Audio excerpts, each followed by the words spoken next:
Alors, dans cette vidéo, je vais mettre en avant la fuite en avant des mécréants. La fuite en avant des mécréants, c'est quoi? C'est le fait que ces mécréants, ils fuient la mort. La mort, c'est une chose qui va tous nous toucher. Et eux, ils fuient la mort, ils fuient la vérité, ils fuient le Coran aussi. Ils fuient le Coran, ils fuient la mort. Alors que si ils se soumettaient à Dieu et si ils acceptaient la vérité telle qu'elle, et qu'ils agissaient en bien, alors ils auraient commencé à faire la prière, à donner la zakat, à adorer Ar-Rahman, subhanahu wa ta'ala, à adorer Dieu et à lui vouer le culte et à être comme des serviteurs de Dieu, comme Allah subhanahu wa ta'ala aime. Il décrit par exemple ses serviteurs comme ceux qui ne tuent pas la personne que Dieu subhanahu wa ta'ala a rendue sacrée, sauf en toute vérité, ou ceux qui ne font pas la fornication, etc. Donc, subhanallah, ils auraient vécu comme, ils auraient vécu comme Dieu subhanahu wa ta'ala veut. Mais eux, comme ils se sont détournés de ça,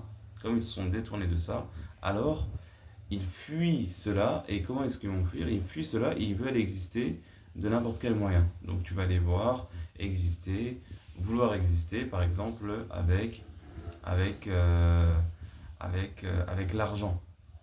Avec l'argent. Il a de l'argent, donc voilà, donc ça le nourrit. Ça le nourrit pour qu'il puisse exister, faire des enfants, faire des constructions, coloniser, tout ça pour ce bas monde-là. Pour ce bas monde-là, et sans investir dans la vie dernière. Alors que le musulman, le croyant, il a, il existe, il a cette richesse-là, c'est-à-dire que il existe même après la mort, et il agit pour son existence éternelle.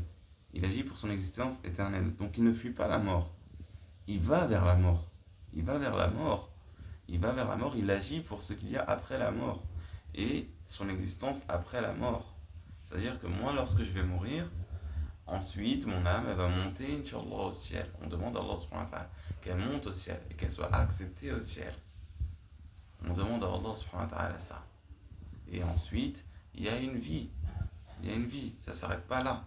Il n'y a pas ce complexe où je dois à tout prix exister dans ce bas monde-là, donc construire, etc., etc. Alors que toi-même, tu vas mourir.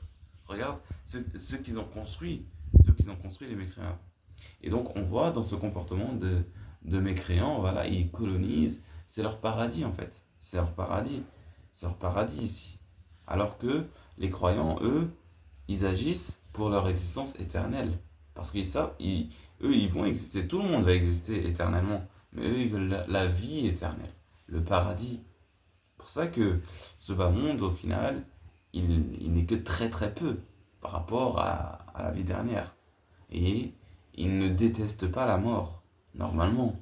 Et là, s'il y en a qui vont s'éloigner du bon chemin, et ils peuvent être croyants quand même. Mais normalement, il n'y a pas cette détestation de la mort. Il y a le fait qu'on va partir vers la mort. Et même le croyant aussi, il donne de sa personne. Il donne, et même il peut vendre sa personne et son argent à Dieu. Il vend sa personne à Dieu. Et Dieu, subhanahu wa ta'ala, lui donne la vie éternelle au paradis. Donc ça, c'est une différence fondamentale entre les mécréants et les croyants. C'est que les mécréants, ils veulent exister à tout prix ici, où ils font des choses ici pour exister, etc., même si c'est illicite, alors que les croyants, ils agissent pour la vie éternelle, pour le paradis. Ça, c'est une grosse différence.